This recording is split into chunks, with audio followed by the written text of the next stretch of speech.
Hi. How are you? Good, good. Thank you for having me. I'm fascinated listening to all the authors talk about their books. So, Meredith, I read your memoir. It was so good, Thank and you. um, I can't believe all the stuff that happened to you. I mean, one thing after the next, and how the strength with which you coped with everything, and the fact that you could remember it all and write it in such detail. Tell me about writing this book. Just like, yeah, But I didn't plan on writing this book. I was working on the book you mentioned, Mr. Clark's Big Band, right. about this jazz band, a middle school jazz band director. And when I was interviewing the jazz band leader, I started feeling what I now know are symptoms of MS. And I was working on that book throughout the whole book, the memoir that I just released, and that Mr. Clark's Big Band was going to be my thesis for a Master's of Fine Arts in Creative Nonfiction um, project. But then I got a publisher for Mr. Clark's Big Band, and I decided, well, I don't want to spend the last 9 months of my MFA program workshopping something that's already being published. So let's start a new project. So from the fall of 2016 through the spring of 2017, when my thesis was due, I did the very first draft of Uncomfortably Numb. And I was writing some of it as I was living it. And it was very, very, very rough. I think it needed the 2 years of editing so I could get perspective on things and realize, wow, I wasn't really handling things really, I wasn't making great decisions. And I needed that distance of at least a year or so to be able to process that material. Interesting. Well, I wouldn't beat yourself up. I mean, especially, and even your lack of a diagnosis and how flippant your first doctor was. And I know, like, I hear these things all the time, but it's still so hard to believe. And I felt like you were sitting there literally telling me the story of what happened. And I wanted to be talking back to the manuscript and being like, oh, come on, I can't believe you said that. And like, seriously, with you when you had lesions on the MRI and, or a lesion even, and Right. And unbelievable. It was helpful as part of after I wrote the first rough draft, I asked for my medical records. And so then I started to approach the story like a reporter, like, oh, I'm the character Meredith O'Brien. I'm going to see what happened, what the doctors actually said. And the first neurologist who basically suggested, at least from my perspective, oh, she's just nervous, that this really doesn't look like any real illness here.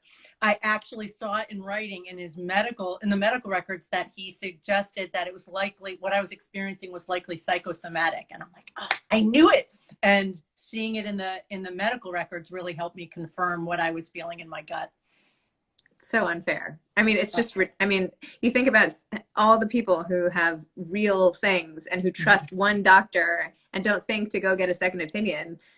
And then well, so many people have this experience that I as I was doing research, I came upon story after story, particularly of autoimmune diseases, because the symptoms are invisible and you can't measure. When I say, hey, I've got numbness here, there's nothing, no machine that will say, well, that is this percent numb. And a lot of doctors like finite data, and they like something that can say, a test that can say yes or no. And autoimmune diseases don't tend to follow a script like that.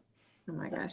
I have to say, your book I read on the iCloud Kindle, which I've never used before, but now that we're in quarantine, I don't have like the actual books in time. And did you know that you can like print out all those things you highlighted? So I highlighted all these quotes of yours and you can just print them all at the end, which is so cool.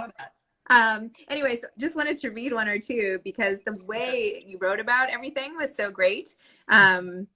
For example, you said, when I become overwhelmed with that fatigue when I'm outside of the house, I become convinced that to passersby, I seem like a temperamental, spoiled brat, vacillating between snarling at my loved ones and collapsing upon a chair with a huff. And you said, while the MFA classes I'm taking spark new creativity and provide an intellectual outlet through which I can dissect what is and has happened to me, I am thirsty for a gleaming distraction from the gloom that adheres to the folds of my brain like barnacles. As impulsively as I did when I enrolled in the MFA program, I seek out a solution in the squirming, yelping form of a puppy. Yeah, that was So you are not a just, real, yeah, that was not a well thought out choice, bringing the puppy home.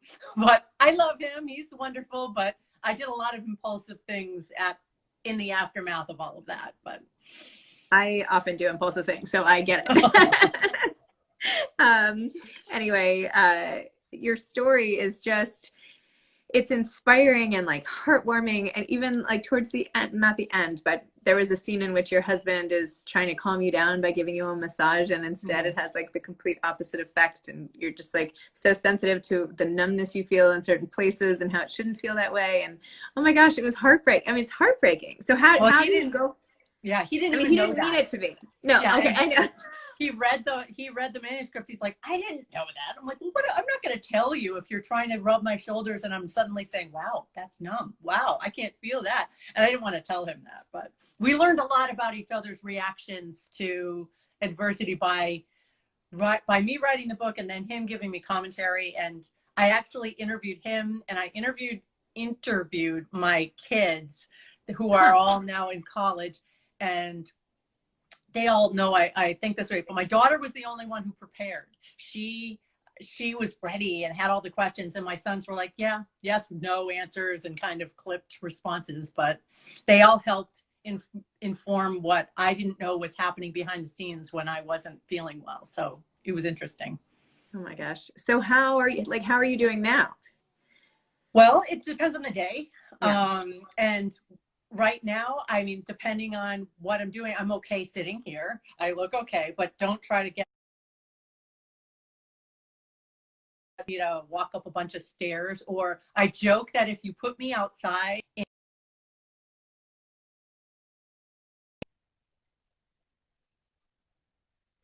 I will melt like the Wicked Witch, that I will suddenly get nauseous and weak and my vision will get blurry. And so the quarantine, in some way, the COVID quarantine is a little bit similar to what happens to me in the summer, where I go from air conditioned spot to air conditioned spot, or only go outside when I can manage the heat. And so I'm kind of used to it. But my MS symptoms come and go, and at different severities, different levels, depending on the day. I never know what one day is going to bring. And so how do you cope with that? Well, for the heat and humidity, I wear layers. I wear lots of layers in case I suddenly get hot.